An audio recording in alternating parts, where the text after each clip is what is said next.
questions will answer all of us here. But you have covered fully the report of the steering committee in terms of the adjournment of the conference. We will now meet hybrid on the 5th of January from Mangaung, ahead of the January 8th of the African National Congress. We have adjourned the conference. The results of the additional members will be announced tonight as they conclude counting. The Electoral Commission, together with the media, Comrade Pule, will coordinate that announcement of the additional members of the National Executive Committee. We have had a number of glitches, which we have stated, which have inconvenienced the program of this conference, from the registration and also in terms of the voting. The voting has taken a lot of time, but we have managed to convene all the commissions, and the commission's rapporteurs and chairpersons of the different commissions will be here to give you a flavor of the discussions. I have explained to you yesterday when you complained that the conference is closed. What are you doing here if we are not opening the conference to you? The rapporteurs will give you a flavor, a report, briefly overview of the things that were discussed and what is the attitude of the conference on those issues that you would like to understand how we seek to resolve, from electricity, load shedding, to a number of issues that you want to engage us on. On the 5th, we will give you the resolutions. We have had to take this step because the constitutional amendments are key, but also we didn't want to do a rush work and without concluding properly on the issues to be debated. You want to know about step aside and all of that. We don't want to leave confusion where people say, where was the resolution taken? And so on. So we took a bold step to say we will finalize in the hybrid form so that we give everyone ample time to understand the resolution we are taking going forward. So that is why, among others, we have had to actually adjourn the conference, and the President gave you that address not so long ago. So thank you very much for your time. I promised you an official's briefing. We have decided to schedule that briefing in Mangaung ahead of the January 8th. Because it was practically impossible to do it today. So we'll do that briefing in Mangaung when we celebrate the ANC January 8th. Thank you very much. I think you were there in plenary when I explained and read the report of the steering committee, which was adopted on the adjournment.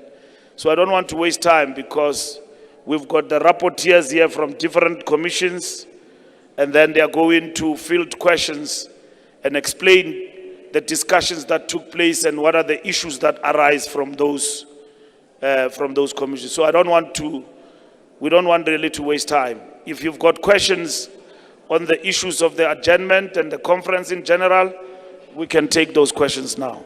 Thank you very much. Yes, sir. Let's just check, SG. Yeah. Can the team just hand over the roving mics? Comrade Andres, please assist the DIP team with the media relations team from DIP with the list of all the reporters that are here, so that we can do the lineup of who is starting and all of that, because I don't think that our media relations team has covered that. So it's easier when we do what the SG says we must do soon after this briefing. Okay? Yeah? The media outlet you represent and your name, and then proceed with your question. Paul Vecchiato from Bloomberg. The inability to close a scheduled conference within the allocated time, does this reflect on any way on the party's ability to govern nationally, provincially and locally? And then secondly, we are also told that the entire top 7 would be here. Unfortunately, that's not the case. Will the other members be joining us soon? Thank you. Okay, we'll take the next question, but I think the SG did clarify that the media briefing we spoke about yesterday of the top 7 is going to take place, but it will take place on the sidelines of the NEC or of the continuation of this conference, because they want to just communicate and convey to yourselves all the decisions, including the declaration. Okay. My name is Tando Mayeko from the Business Day. Now, we understand that some commission, actually a lot of them, were really attended by the delegates throughout this week, throughout the conference. Some were loitering around and partying, as the President said in his closing address earlier today. Do you think this will in any way affect the product, as in the policy outcomes of the ANC? Do you expect any changes or will it remain the same? Thank you. Thank you so much. It's Kelvin Whittles from Newsroom Africa, Channel 405. The content of the President's closing address, was that based on the discussions in the ANC's commissions, or are those just his views, particularly regarding some of the decisions that he said the ANC must take, the NHI, corruption, and so on? Thank you. So let's take all the hands, and then the SGO will answer. They can take 10. Thank you. Kopano Gumbi from Reuters. Just some clarity from the Commission, especially around economic transformation. Were any new policies introduced in this one, or should we expect that it will remain as we've seen before? Thanks. To avoid any temptation, the reporters are here. Yes. So questions like those must be written down and asked to the relevant reporters. So please, are avoiding temptation. They are coming, they are here. Okay, let's proceed. Thank you so much. I am Hlengi Wendlovu from the Vet School of Governance, and I would like to congratulate the 2 women at the platform for pushing the numbers. So the President highlighted the issue of gender parity in his speech. So I just wanted to ask that, knowing that the positions that you've taken are very important, but not as strategic enough to move the women's agenda forward, what are the plans that you have or strategies in place that you're going to implement from here, so much that in 2027 you are going to deliver a woman president, uncontested, unhumiliated at this conference? Thank you.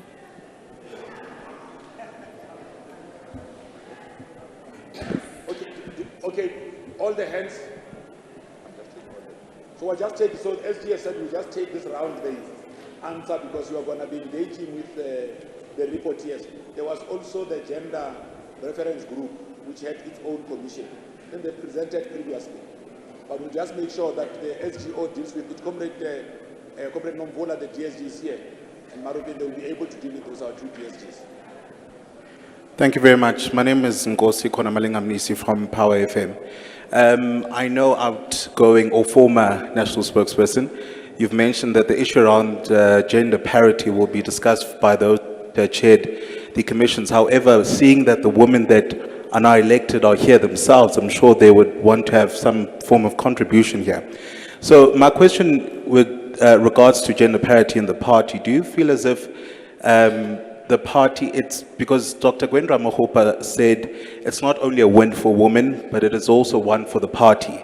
Do you feel as if the party, in fact, is moving towards that direction of allowing and enabling women to take up their space, or was it an issue of numbers? Thank you very much.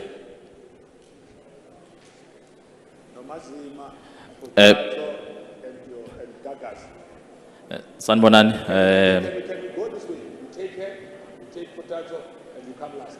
Then we're closed for all the questions. Okay. Let's move that. So we're not going to recognize any new hand. We go with the ones we have. You can. Okay. Good afternoon, Nomazi Mankosi from Sowetan. I just wanted to know and get clarity on what the role of the two DSGs will be going forward. Thank you. Khothatso Marisa at the Sunday Times. The president said that he was very unhappy with the attendance or lack thereof of women as compared to that of men. I just wanted to, as delegates, I just wanted to check, wasn't it in the guidelines that the attendance here will be 50-50 and that where a branch is sending two, you will make sure that one is a woman, and where there's three, you will make sure that two are women. That was my understanding, unless I'm correct. What happened there? I mean, even the president said up there that he was unhappy that there were more men here. Can you just explain perhaps what happened there? Thanks. Good afternoon. Ikamalam Ngulindelan Mbata from Kagasi FM. I'm not too sure if I'll be diverting, but my question is directed to Maropene Ramakgopa, the second DSG. I just want to know if are you, because you have been in the task team that was given a duty to oversee this. So I just want to find out if are you aware of the workers that haven't been paid in the office of the president and also in the office of the SG. Are you aware of that? If yes, what have you done about it? If no, what are you going to do about it? Because it's so sad when you listen to their stories. Because those are the people that we are staying with. They are our families. We are staying with. They are our neighbors. So are you aware of that? If not, maybe what is it that you're going to do? Thank you. Gavin, I gave you a chance. I did say that that was the last round. We are now going to proceed with answers. I think the question that you are asking has to do with the NEC of the Women's League, not what Marupin is doing now as the coordinator. But it's okay, you will answer.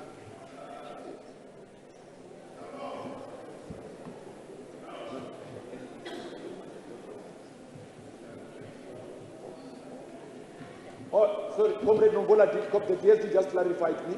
They will deal with the question. They are more in the know about what's clarified. Okay. Okay, SG. I'll give the second DSG and the first DSG to answer the questions they can answer, and then I'll close. Okay, thank you very much, Comrade Secretary-General. I'll start with the issue of the ANC Women's League. All I know is that all our staff members have been paid by the ANC Women's League. And this, we are talking about staff members that have got contracts at least with the ANC Women's League. If there's anyone else who claims not to be paid and has got a contract with the ANC Women's League, will definitely, they can come to us and we'll speak about it. On the issues of those that were directly paid by the ANC, all of them that I know about have been paid and are continues to be paid by the Office of the Treasurer-General, of course, just like all the staff members of the ANC. So if there's anybody else who's raising issues, they can just come and talk to me and I'll be able to assist them. But we are not aware of anybody who has a contract with us or with the ANC who hasn't been paid. If there are people maybe who've been there, but their contract ended at some specific point, that part we will not be able to assist because people who are not doing work cannot be paid, or people who don't have contracts cannot be paid, because how are we going to base the payment of such people, especially when we do auditing on. So, but if there's anything like that, please tell them to come and talk to us. I think I would also just like to address the issue that was raised by the colleague from Power FM on the issue of, is it the issue of 3 women, is it an issue of numbers or is it a qualitative issue? I think first of all, we are comrades and members of the ANC in our own right, and we've got credible credentials to be elected, of course, where we are. It is definitely not about issues of numbers, but it is more on ensuring that the ANC does reflect its own membership, but it also reflects on gender parity, which is very important.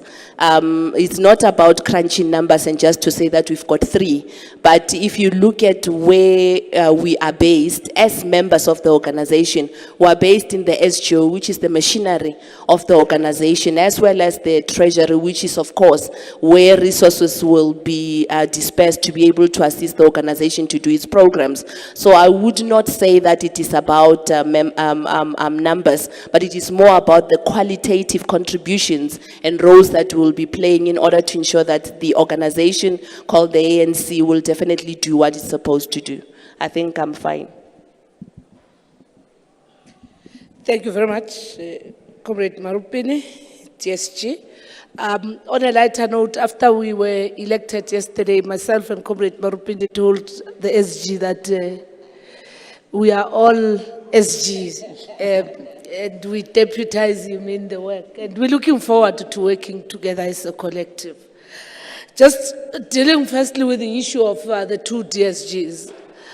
In the organizational renewal engagement of the ANC and the review of the structure of the ANC, one of the things that came out glaringly was the political incapacity at the level of headquarters, that in as much as you may have administrative capacity, you do need additional political leadership that can share different responsibilities so that then there is authority in whosoever has that mandate.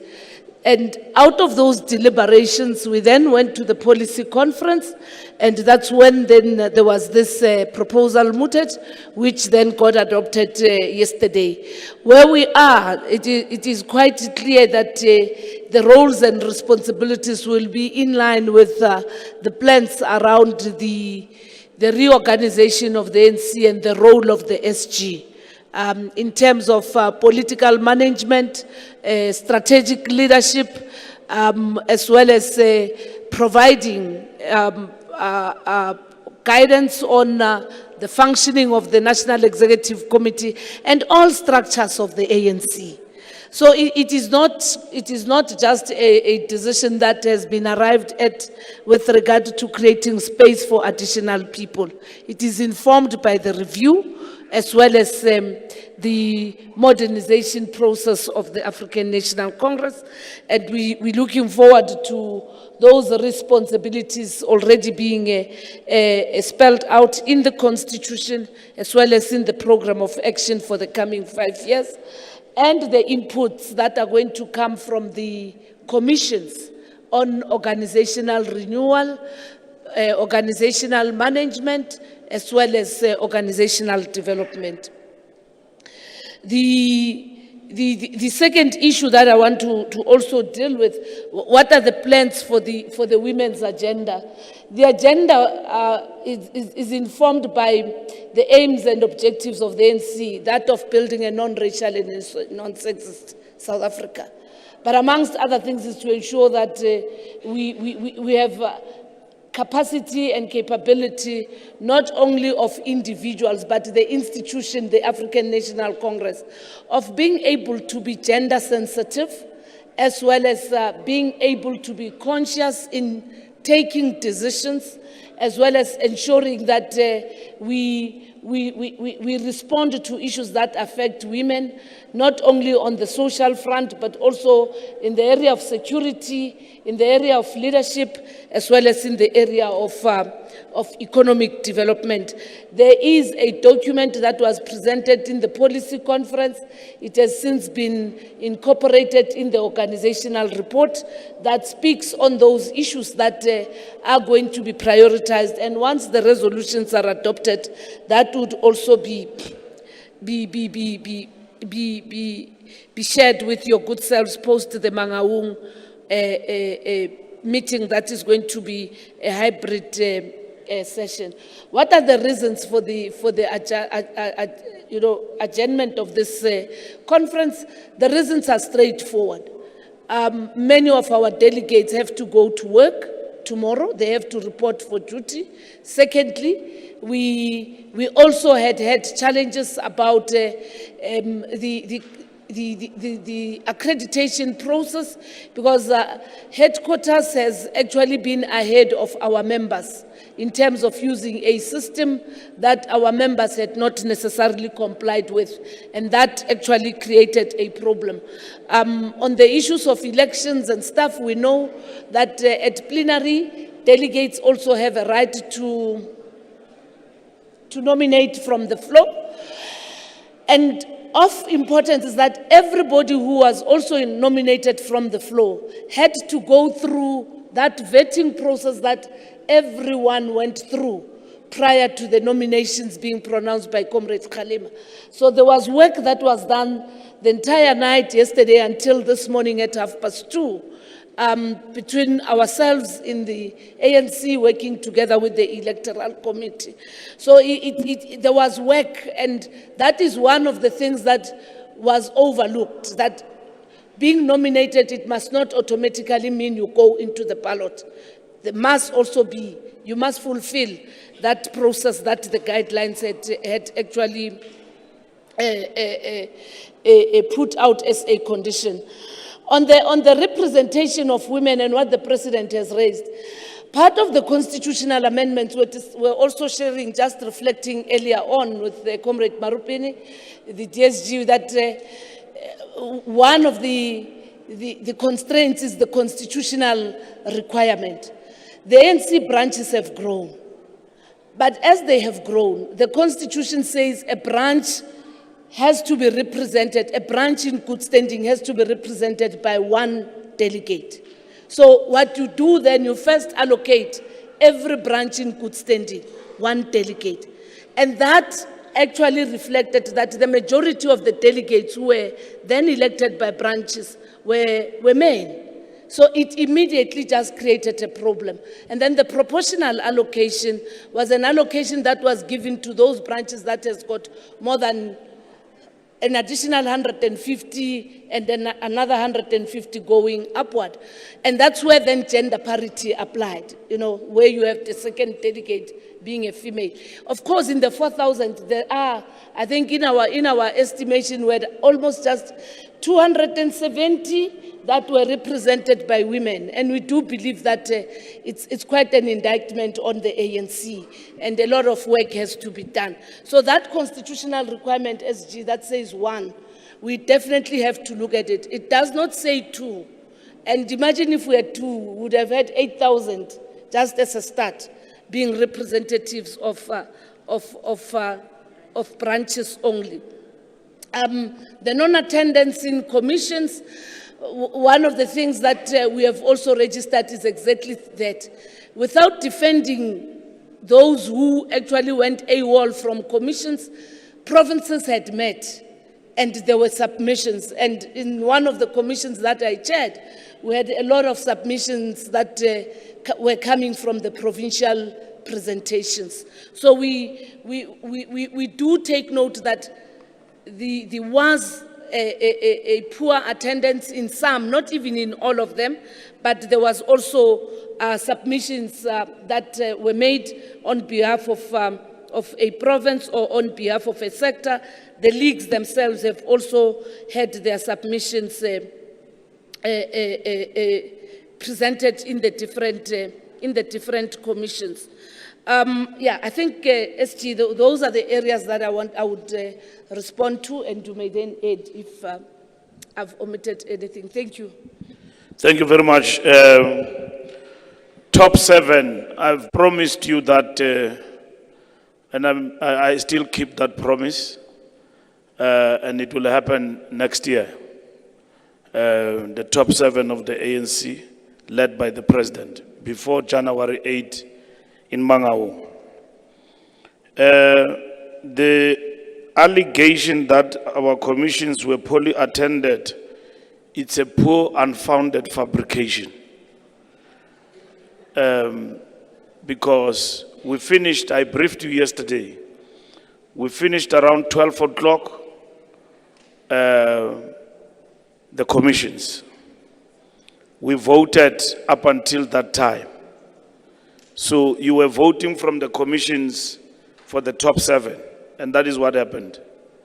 So our commissions were well attended, and they produced good results. And the rapporteurs and the chairs of the commissions will give you the flavor of what was discussed and what is the attitude of the delegates and the conference on a whole number of issues, up until we come back to you again in about 2 weeks or 3 weeks. The president of the ANC is the custodian of policy. He pronounces policy. It means he has read the resolutions. He has a thorough understanding of what is the spirit of conference on a whole number of issues. So there's nothing like personal views from the president. He is given that by the ANC constitution. Just like me, I'm the custodian of the ANC constitution. You misbehave, I deal with you. And there will be no retreat on that. That's what this conference have bestowed on me. Not as Mbalula, Secretary-General, is expected to enforce the law of the ANC. Renewal or death. That's what we must do. When we say we renew, we must be unambiguous about the renewal. It must be felt, it must be seen. That this is the party that is renewing itself, not a party that comes to a conference and struggles with registration.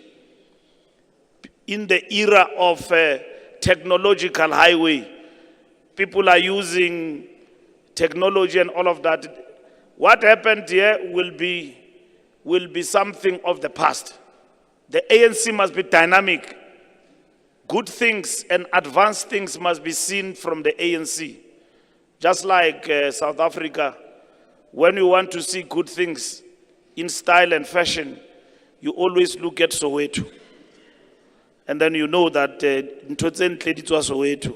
Then Ronabo Mbalula ba Freestata re tla be re latela. Thereafter we'll just be following, because Soweto has been a trendsetter in many ways. Because they are just next to OR Tambo Airport, Soweto people. So Tina, we are very far from airports where we come from. We don't even, it is only during the era of democracy that we got exposed to airports and aeroplanes. So that is the report, that is the issue with regard to the matter of the president address. The issue of role of 2 DSGs, each one of them will have a role to play. But they've got their strength as persons, but we want everyone to express themselves and not close them down on what the Constitution says it is expected from them. It means they must do the political work. They are political officers. The Deputy Secretary-General's role in the main was reduced to administrative work. But even if it is not written in the Constitution, Nomvula and Maropeni, they are political animals. They must express themselves. They must lead and not become administrators. They must lead politically and based on their capabilities and their strengths. Yesterday, DSGs, I was asked about what am I bringing in this portfolio by Mkokeli, I think. Yeah. So I explained to him that my upbringing and training is organizational development and party construction. I'm an expert on that. I was trained very, very, very far about that work. So in the school of excellence called the ANC Youth League, I was trained in that. So I was trained also by the Germans. So when you do my profiling, I'll give you some things you don't know. But we leave that to one-on-one, okay? But thank you very much. We are continuing, like we said, so you will get the result this afternoon. So we don't want to delay. Over to the presenters. And thank you, Comrade Pule, for the diligent work you are doing with the media. Your job is guaranteed. Thank you.